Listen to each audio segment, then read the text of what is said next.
Page 54. Beauty by E. Shure.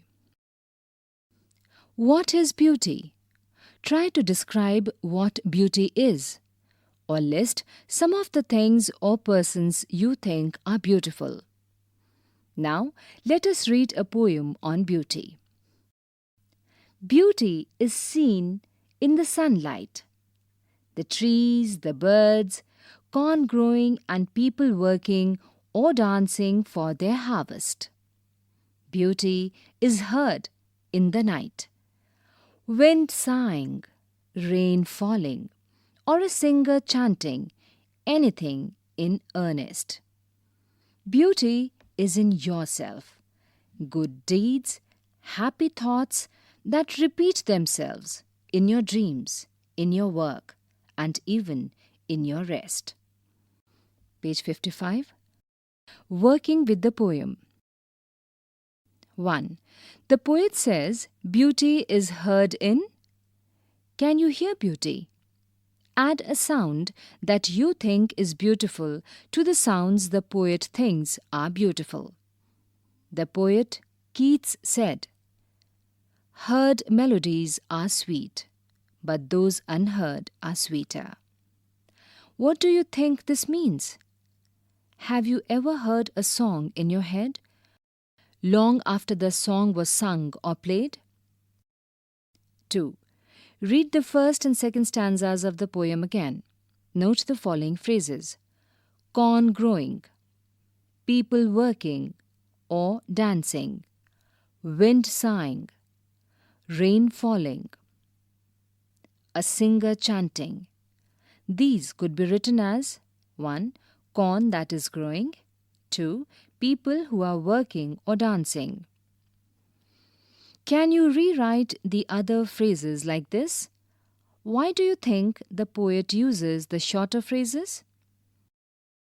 3.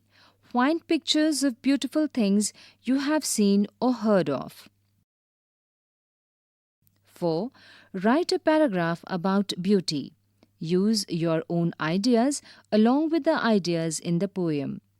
You may discuss your ideas with your partner. Page 67. Where Do All the Teachers Go? By Peter Dickson. For a little child, a teacher is special. It is difficult for a small child to think of his or her teacher as an ordinary person. Where do all the teachers go when it's 4 o'clock? Do they live in houses? And do they wash their socks? Do they wear pajamas? And do they watch TV? And do they pick their noses, the same as you and me? Do they live with other people? Have they mums and dads? And were they ever children? And were they ever bad? Did they ever never spell right? Did they ever make mistakes? Were they punished in the corner if they pinched the chocolate flakes? Did they ever lose their hymn books? Did they ever leave their greens? Did they scribble on their desktops? Did they wear old dirty jeans? I'll follow one back home today. I'll find out what they do.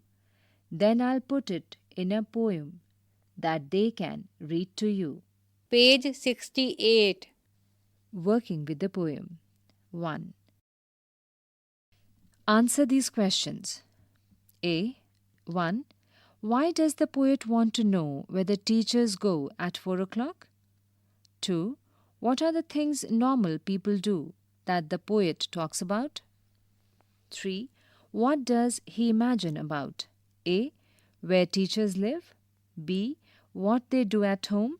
C. The people with whom they live. D. Their activities when they were children in school. 4.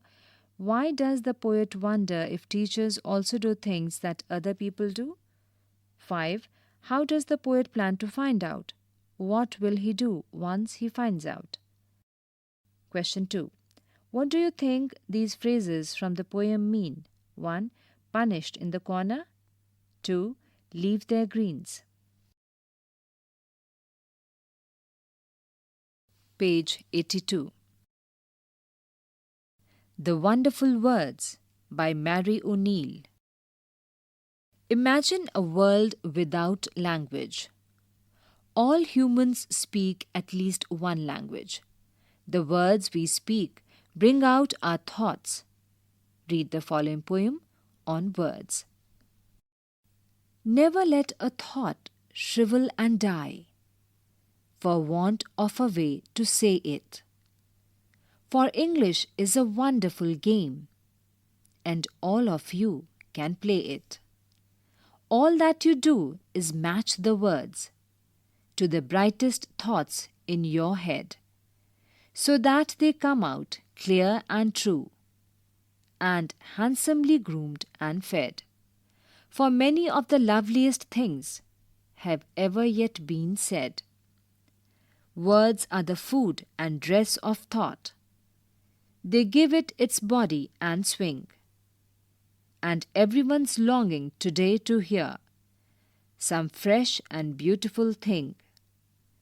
But only words can free a thought from its prison behind your eyes.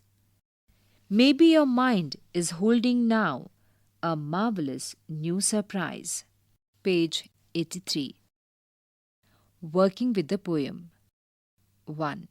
With your partner, complete the following sentences in your own words using the ideas in the poem. 1. Do not let a thought shrivel and die because blank. 2. English is a blank with words that everyone can play. 3. One has to match blank. 4. Words are the blank of thought. 2. In group of 4, discuss the following line and their meanings. 1. All that you do is match the words to the brightest thoughts in your head. 2. For many of the loveliest things have never yet been said. 3. And everyone's longing today to hear some fresh and beautiful thing. 4. But only words can free a thought from its prison behind your eyes. Page 109. Vocation. On your way to school or market, you see many people at work. In pairs, discuss what you have noticed. Then read this poem.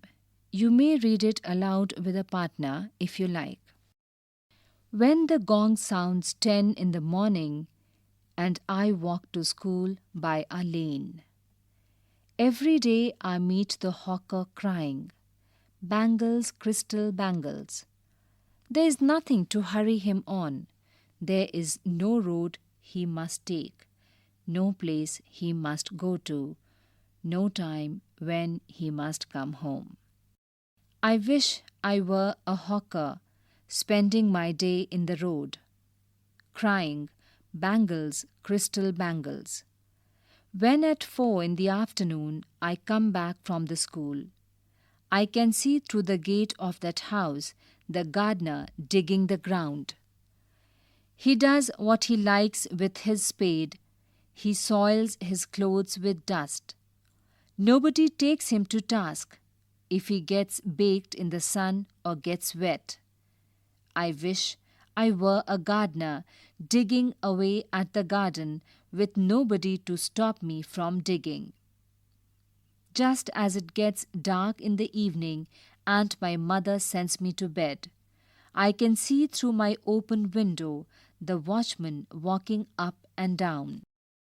The lane is dark and lonely, and the street lamp stands like a giant with one red eye in its head.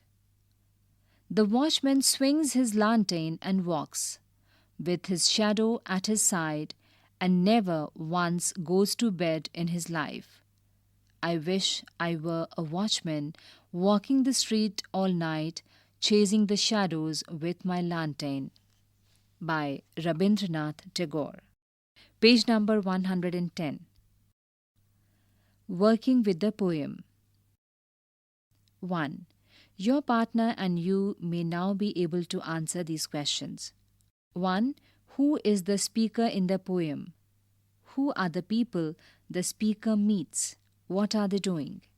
2. What wishes does the child in the poem make? Why does the child want to be a hawker, a gardener, or a witchman?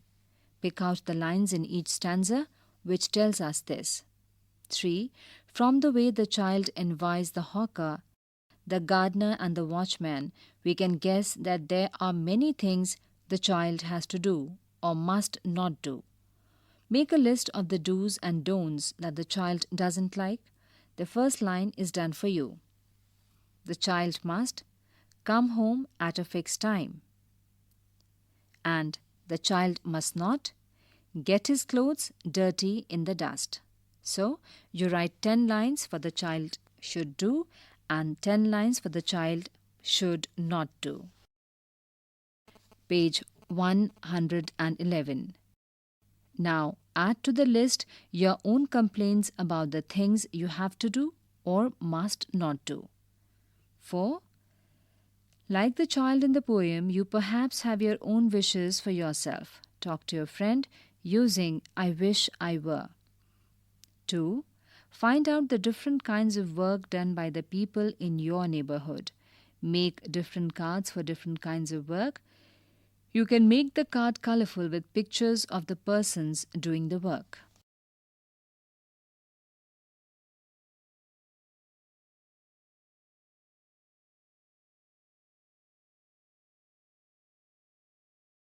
Page 121. What if? Are there times when your mind fills with fear? Have you ever thought, what if something dangerous happens to me or the people around me? What if the world stops revolving around the sun? What if the sun does not rise in the morning? Here is a poem which talks about some more such what ifs. What If by Shel Silverstein. Last night, while I lay thinking here, some what ifs crawled inside my ear and pranced and partied all night long and sang their same old what if song. What if I'm dumb in school? What if they've closed the swimming pool? What if I get beat up? What if there's a poison in my cup? What if I start to cry?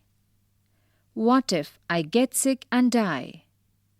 What if I flunk that test? What if green hair grows on my chest? What if nobody likes me? What if a bolt of lightning strikes me? What if I don't grow taller? What if my head starts getting smaller? What if the fish won't bite? What if the wind tears up my kite? What if they start a war? What if my parents get divorced? What if the bus is late? What if my teeth don't grow in straight? What if I tear my pants? What if I never learn to dance?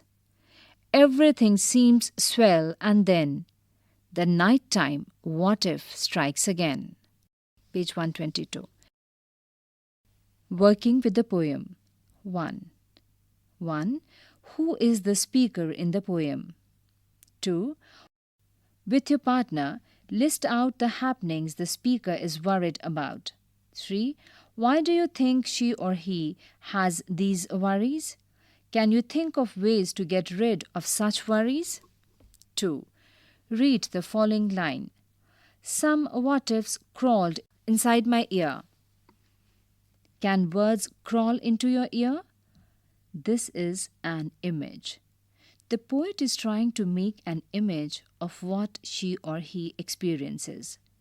Now, with your partner, try and list out some more images from the poem. 3. In groups of 4, discuss some more what ifs that you experience in your day-to-day life and list them out. Write about 8 sentences. Page 123. And now write a poem of 5 or 6 lines with the what ifs that you have listed. Know your country. 1. Maharashtra, Karnataka, Tamil Nadu, Odisha, and Chhattisgarh. 2. Middle Andaman, situated in the Bay